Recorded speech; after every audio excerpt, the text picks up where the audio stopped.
안녕하세요. 단계별 실습을 통해 IOCP 배우기. 이번에는 8단계 뜹니다. 이제 1단계에서 7단계까지는 IOCP 네트워크 라이브러리를 만드는 부분이라고 보시면 될 것 같고요. 그리고 남은 8단계, 9단계, 10단계. 이것은 이제 우리가 7단계까지 만든 네트워크 라이브러리를 사용해서 채팅 애플리케이션을 만드는 단계라고 생각하시면 됩니다. 즉 채팅 서버는 구조적으로 봤을 때 우리가 게임 서버 구조의 아키텍처 중에 MO 서버라는 거하고 비슷합니다. 보면 MO 서버라는 게 대체적으로 보면 이렇게 방 같은 형식의 논리적인 구간이 영역이 만들어지고 그 영역 안에 들어간 유저들 간에 서로 게임을 즐기는 방식인데요. 저희 채팅 서버도 비슷하죠. 채팅 서버도 방 같은 거 만들어서 그 방 안에 들어간 사람들끼리 대화를 하는 거고요. 그리고 이 채팅 서버에서 조금만 더 진화시키면 바로 이런 온라인 보드 게임 같은 게 만들 수 있습니다. 온라인 보드 게임이라는 거는 뭐 오목, 장기, 막고, 포커 이런 것도 오목 게임, 그러니까 온라인 보드 게임이라고 할 수 있는데 채팅 서버에서 이렇게 채팅하다가 게임 컨텐츠를 만들어서 게임만 시작하면 아까 방금 말했던 온라인 보드 게임과 거의 동일합니다. 봅니다. 그래서 이 채팅 서버만 잘 만드시면 이제 여기에 이후에 게임 컨텐츠만 구현하시면 이제 게임 서버가 만들어지고요. 그리고 일반적인 MO 구조의 게임 서버, FPS 게임도 될 수 있고 액션 게임, 보통 액션 게임류 같은 것들이 이제 MO 서버 구조로 많이 되고요. MMO는 MMORPG 같은 게 있잖아요. 대규모 큰 필드에 많은 유저들이 들어와서 플레이를 하는 서버죠. 그래서 저희는 이제 MMO는 좀 되게 덩치가 크고 대부분 또 분산 서버로 만들기 때문에 또 회화도 많기 때문에 그 앞단계 간단하면서 또 거기로 가장 많이 만드는 이 MO 구조와 비슷한 채팅 서버를 만들어 보겠습니다. 그래서 8단계, 9단계, 10단계를 통해서 만들고요. 그럼 8단계에서는 이제 7단계에서까지 만든 네트워크 라이브를 사용해가지고 패킷이라는 게 구조가 만들어지고요. 그러니까 7단계까지는 네트워크 라이브러리를 만들어서 주로 에코 서버를 했기 때문에 클라이언트가 보낸 거 그대로 되돌려주는 그런 기능밖에 없었죠. 8단계에서는 이제 어떤 애플리케이션 기능을 가지기 때문에 어떤 클라이언트가 보낸 요청이 종류가 있을 거고 그 요청에 맞는 행동을 하고 응답을 줘야 됩니다. 그래서 패킷 구조라는 게 만들어지고요. 그리고 아주 간단하게 로그인 기능까지 만들어 보겠습니다. 코드를 보시면 여기서 챗 서버의 공유 이것을 하시면 되고요. 먼저 메인부터 따라가시면 되겠죠. 코드를 보실 때는. 그래서 메인에는 챗 서버를 만들고 초기화하고 바인드 리슨하고 이 부분은 뭐 10단계까지 만든 거 거의 동일하고 보시면 되겠습니다. 그래서 주 핵심은 사실 챗 서버 쪽에 따라가시면 되겠죠. 챗 서버도 사실 7단계랑 비슷합니다. 이게 IOCP 서버 클래스를 상속받은 거. 요 7단계는 이게 에코 서버였죠. 이거 이름이. 근데 이게 챗 서버로 바뀌었고요. 그 다음에 좀 달라진 게 이건 동일했죠. 그쪽에도 있는 거. 근데 안에 기능이 조금 더 많이 만들어졌죠. 보면 런이라는 것도 있고 엔더도 있고. 그리고 이거는 이제 7단계하고 구조적으로 비슷한데 특히 이제 챗 서버 같은 경우는 에코와 다르게 애플리케이션 기능이 좀 더 많이 있기 때문에 그 편의성을 위해서 IOCP 이건 네트워크죠. 네트워크용 스레드가 저기 워크 스레드라고 하죠. 그러니까 요게 서버 네트워크 ICP 클래스에 있죠. 보면 여기 보통 뭐 코어스 이상 저는 4개 이상 만든다 보시고 그래서 여기서 패킷을 바르면 어떤 연결이 발생했다든가 연결이 끊어졌다든가 새로운 패킷이 오면 여기에 있는 이 함수들이 호출되죠. 그리고 옆에 7단계도 이야기했지만 여기서 바로 패킷을 처리해버리면 이 공유 객체를 접근하게 되면 락을 그려야 되는 문제가 발생하거든요. 그래서 어떤 패킷 처리는 여기서 하지 않고요. 보면 그래서 패킷 지금 8단계, 7단계도 약간 그렇게 비슷하겠지만 8단계도 보면 어떤 이런 네트워크 이벤트가 발생하면 이벤트를 패킷 스레드 패킷 스레드라는 스레드를 하나 만들고 이건 한 개입니다. 한 개. 락을 그리지 않게 한 개 하고요. 이쪽 스레드로 이 이벤트에 발생한 데이터를 보냅니다. 그러면 이 스레드에서 뭐 여기 저는 이제 Q를 사용하고 있죠. Q에 된 데이터를 뽑아와서 여기서 처리하고 있습니다. 그래서 IOCP 워크 스레드에서는 네트워크 처리만 하고 실제 애플리케이션에 이 패킷을 처리하는 로직을 다루는 것은 패킷 스레드 이 하나에서 처리하고 이런 형태로 됩니다. 그래서 스레드가 크게 두 개 나눠지죠. 완전하게 네트워크용, 얘는 애플리케이션, 로직 처리하죠. 자, 예. 그래서 이렇게 되고요. 네. 그래서 여기에서는 보면 특별한 로직 코드가 없어도 보면 아까 이제 그 패킷 처리한 스레드로 보내는 역할만 주로 없고요. 이게 패킷 처리는 패킷 매니저에서 하고 있습니다. 보면. 그리고 이 run이란 걸 함수, 이 메인에서 run을 실행하면 이 패킷 매니저 클래스를 생성하고 여기에 있는 또 run을 호출해서 이게 원래 안에 가보시면 이제 스레드를 하나 만들고 있고 스레드를 생성해서 시작하고 있습니다. 그래서 스레드를 시작하고 있습니다. 보면. 그럼 이번에는 패킷 매니저를 한번 가보겠습니다. 패킷 매니저는 여기 있고요. 여기 있는 패킷 매니저입니다. 그래서 이런 것들이 있고요. 보면 그럼 여기 한번 볼까요? 푸시 시스템 패킷. 그러니까 시스템 패킷은 뭐냐면 이거는 온커넥트하고 온크루즈는 클라이언트가 가서 패킷을 보낸 건 아닙니다. 이거는 이 네트워크 이벤트가 발생한 거죠. 그냥 연결이 됐다, 연결이 끊어졌다. 그래서 이걸 시스템 패킷이라고 제가 했고요. 참고로 이게 이 ICP 이 강좌에 있는 이 코드들은 제가 앞에서 한번 이야기했지만 그렇게 잘 만들어진 코드는 아닙니다. 이거는 학습을 위해서 제가 빠르게 만든 코드고요. 그래서 뭐 클래스 구조나 소스 코드 구조나 클래스 이름이나 변수 이름 이런 것들은 좀 더 좋은 이름으로 바꾸시는 게 제가 좋습니다. 보면 먼저 여기에 푸시 시스템 패킷 한번 가볼까요? 저희가 말 그대로 푸시 넣는 거죠. 이름만 보면 대충 아마 아실 수 있을 거예요. 그래서 여기에서는 이 Q는 여기 이 함수들을 호출되는 스레드가 멀티 스레드거든요. 보면 그래서 이 Q에는 락을 걸어야 되겠죠. 그래서 락을 다 걸고 있고요. 여기에서 패킷 인포라는 클래스에 이제 패킷 데이터를 담고 있고요. 보면 여기에서 이제 이게 연결액이다, 연결이 끊어졌다 해서 이렇게 Q에 넣고 있습니다. 보면 시스템 패킷 Q에 보면 크루즈도 그렇고 근데 온 리시브는 조금 다릅니다. 보면 온 리시브는 데이터가 온 거죠. 이건 이제 연결된 클라이언트 보낸 거죠. 그래서 이거는 아까 푸시 시스템 패킷이 아닌 여기 하고 있고요.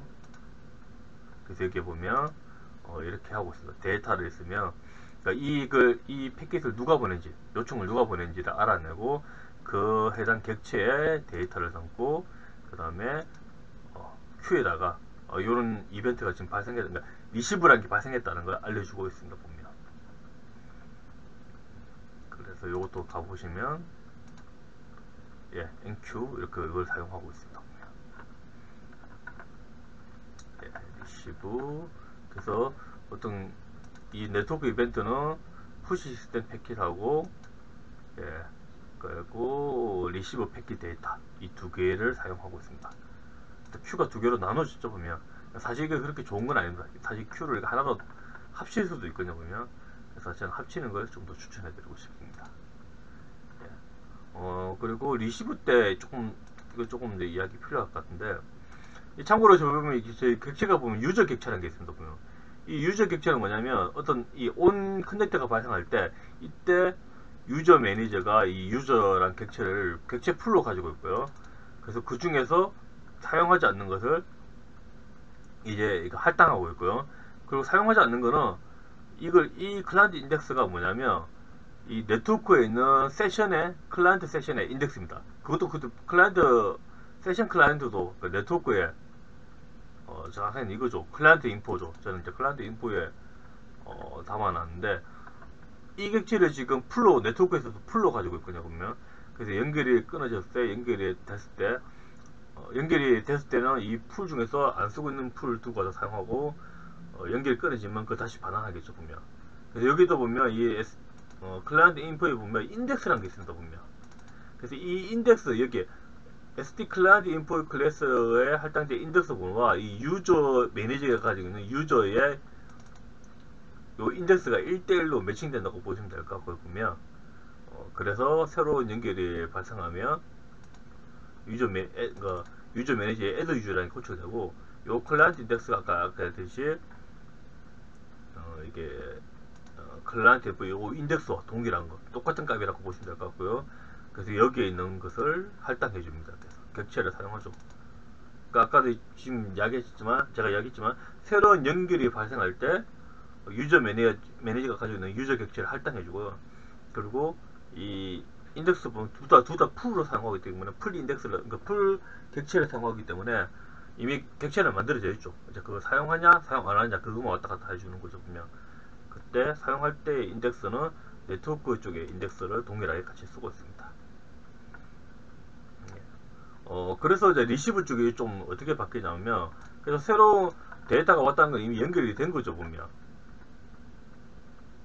연결이 됐기 때문에 여기서 찾아가 보시면 정의로 인해서 이 클라이언트가 인덱스가 아까 네트워크 쪽에 클라이언트 객체 인덱스고요.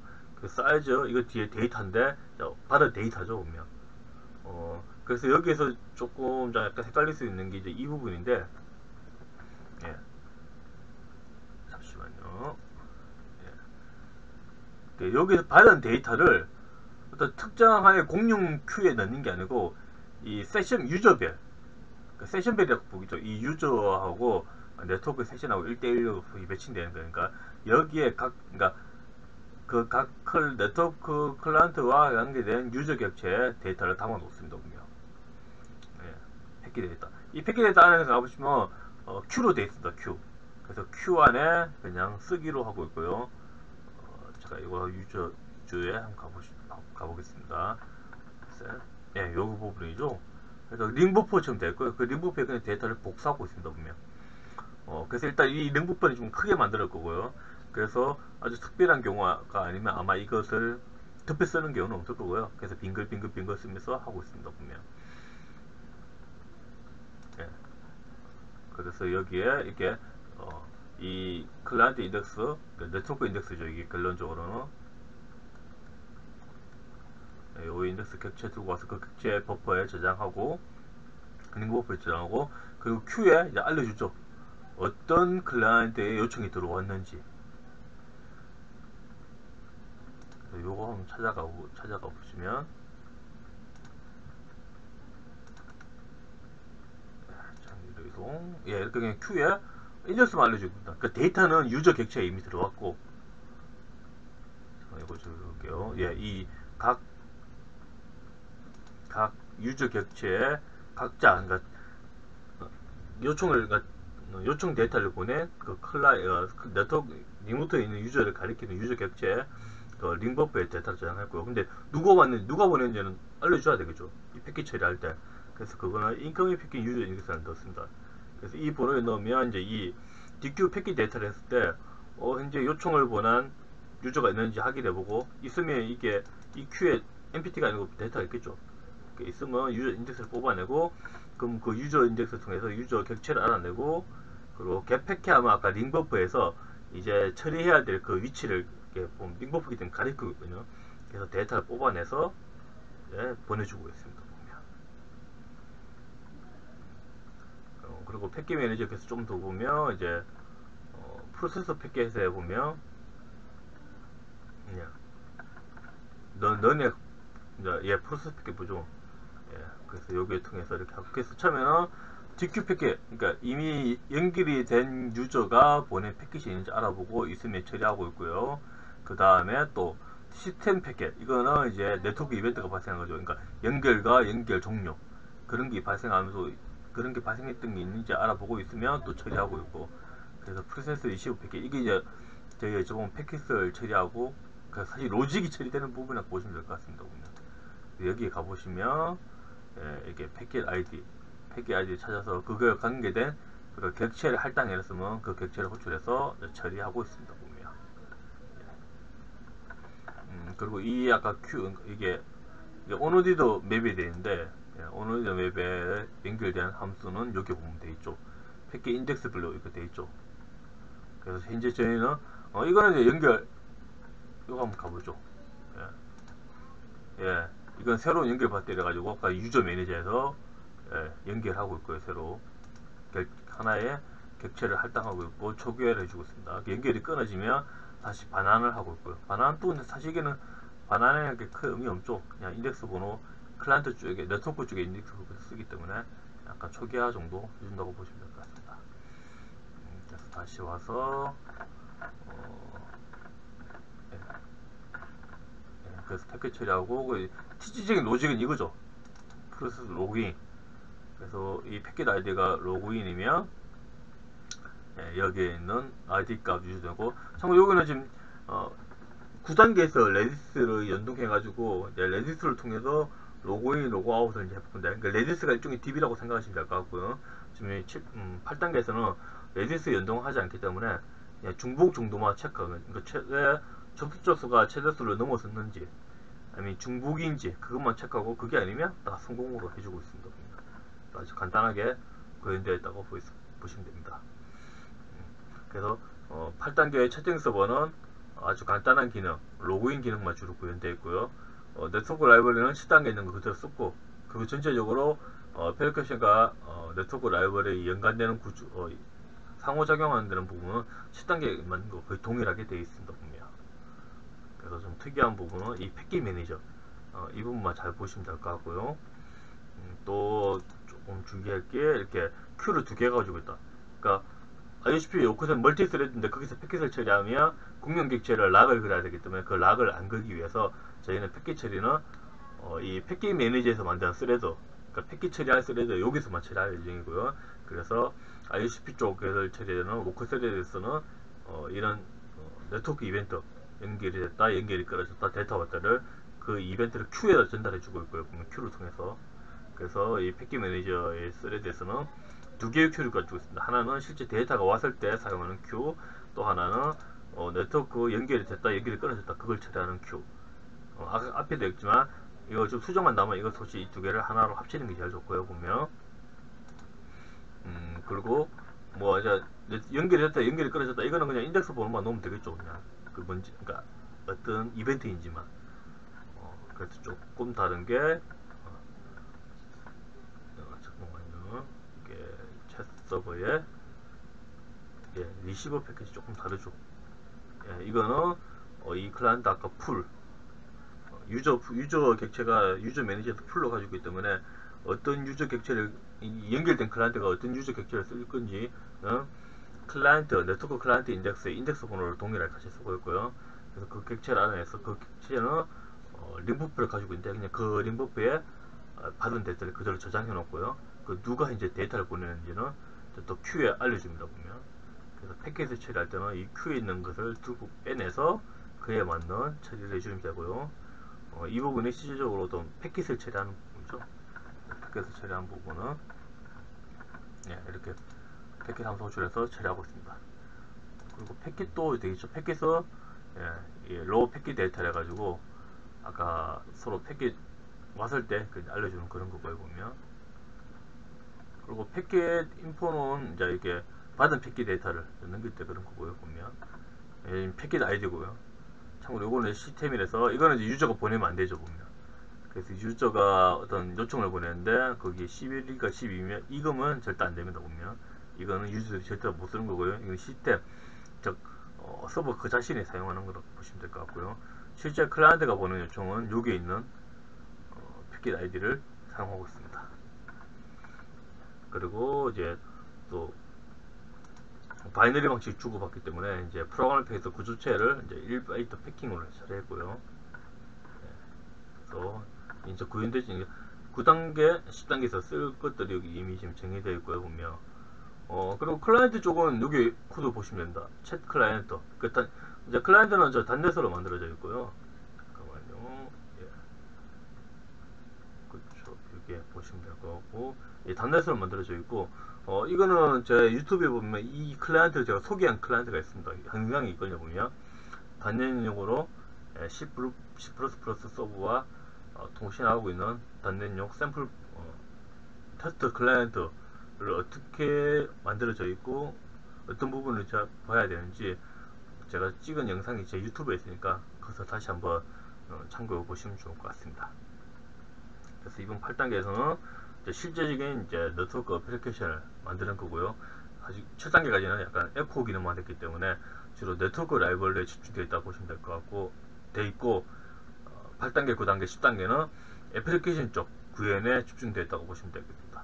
그 채팅 서버는 일반적으로 게임 서버 구조로 봤을 때, 아키텍처 봤을 때 MMO 서버 구조 동일하고, 이 채팅 서버를 잘 만드시면 여기에 게임 컨텐츠, 사실 간단하게는 온라인 보드 게임이 있는데 뭐 오목, 장기, 포코, 막고 이런 것들을 넣으시면 그냥 바로 우리가 자주 접할 수 있는 온라인 게임이 됩니다.